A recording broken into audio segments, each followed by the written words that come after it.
Tabligh arti menyampaikan. Sebetulnya mereka nggak pernah nyebut namanya jamaah tabligh. Orang aja nyebut. Itu jamaah apa? Jamaah tabligh.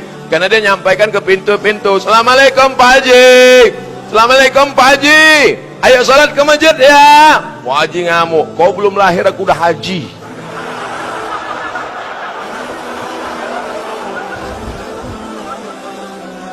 Abdul Somad datang kemari, disambut bupati, disediakan speedboat, dijemput di airport, ada tim yang mengawal. Jamaah tabligh datang sendiri, tidak ada yang nyambut, datang tak dijemput, pulang tak diantar. Tapi bukan jelangkung. Mereka lah yang sesungguhnya mengajak orang ke jalan Allah lillahi. Jangan ejek, kalau sanggup ikut, kalau nggak sanggup jangan ejek. Kenapa kau ajak jamaah tabligh? Karena jamaah tabligh pakai sorban. Nabi pakai sorban. Nabi pakai sorban. Jamaah tabligh pakai jenggot. Nabi pakai jenggot. Jamaah tabligh pakai jubah. Nabi pakai jubah.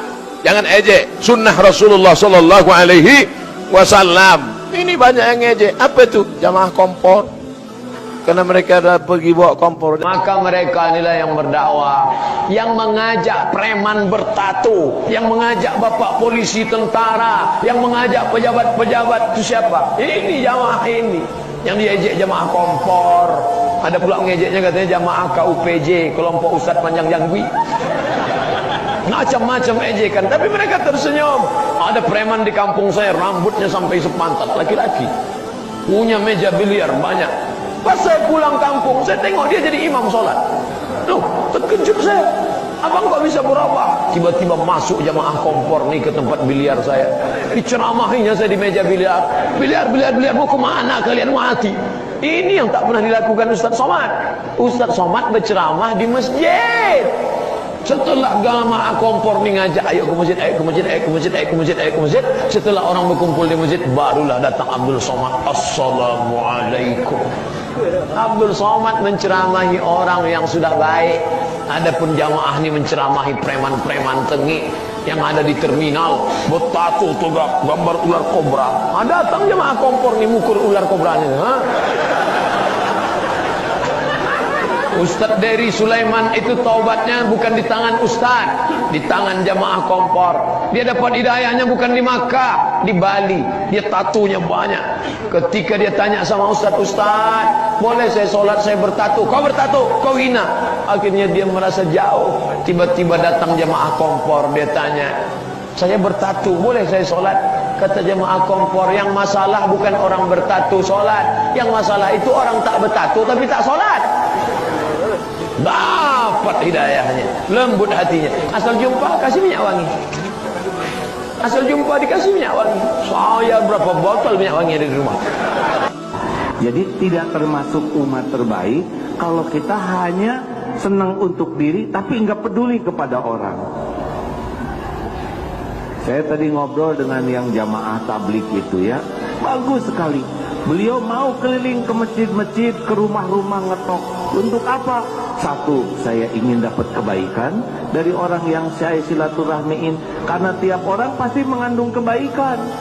Dan saya juga ingin menyampaikan kebaikan yang sudah saya terima. Perkara mau ke masjid atau tidak itu perkara hidayah, benar? Tapi perkara kita mau menyampaikan, ini perkara amal soleh kita. Jamaah tabligh adalah akidah yang benar. Harus tahu, jamaah tabligh itu kembali kepada Syekh Ilyas. Syekh Ilyas adalah seorang yang berakidah Maturidiyah. Ada orang salah paham. Kita pernah suruh membantu ngusir. Kenapa? Ya ini ada akidah sesat nih, suka bid'ain. Mana? Ini. Kita datangi jamaah tabligh. Bukan, jamaah tabligh nggak suka bid'ain. Kalau suka bid'ain keluar. Sisi lain ada. Ya kok nggak ikut jamaah tabligh? Maksudnya gimana kok ikut itu? Di jamaah tabligh sama dengan kita kok ikut. Kalau saya ikut berarti beda sebelumnya. Memang kalau saya harus ikut program 3 hari, 6 hari, kita nggak sempat. Jadi jamaah tabligh salah satu cara. Dan alhamdulillah, karena akidah kita yang benar ada. Ada orang jamaah tabligh kelihatan keliling toh. Ada manhaj kita punya pondok pesantren. Jadi yang satu keliling membawa orang, setelah mereka pengen benar dibawa ke pondok. Ada bagian masing-masing.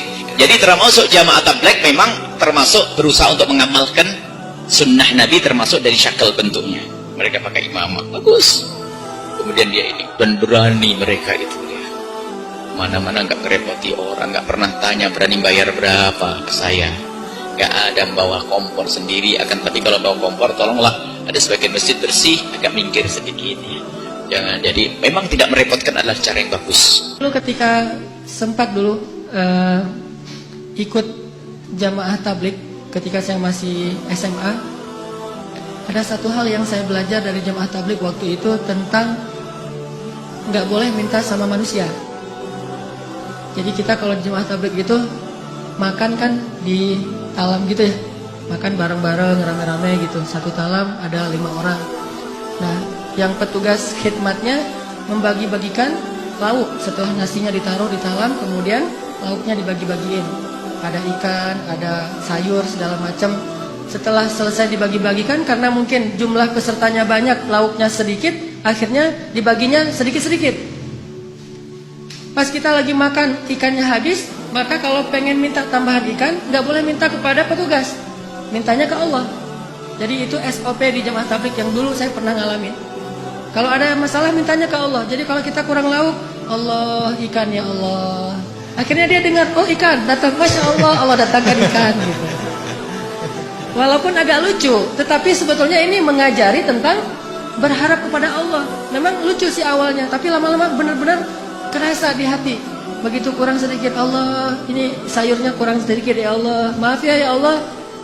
Akhirnya datang sayur, Masya Allah, Alhamdulillah gitu. Sampai ada teman yang lagi masak, dan dia emang chef yang udah hijrah, kemudian ikut kayak jamaah tabligh gitu. Masakannya enak. Teman-teman yang lain nanya, ini cara masaknya gimana kok enak banget? Oh gampang masaknya. Gimana? Siapkan sayur segala macam, udah gitu masukkan ke dalam air. Setelah itu beri garam sedikit, kemudian minta kepada Allah, ya Allah kasih enak ya Allah. Nanti Allah kasih enak. Ternyata tipsnya adalah minta kepada Allah. Walaupun dia mungkin punya bumbu rahasia, tapi dia nggak mau bicara tentang asbab. Dia mau bicara tentang hakikat. Minta sama Allah buat enak. Sehingga Nabi mengatakan, mintalah kepada Allah walaupun cuma garam. Teman-teman saya ahbab tabligh,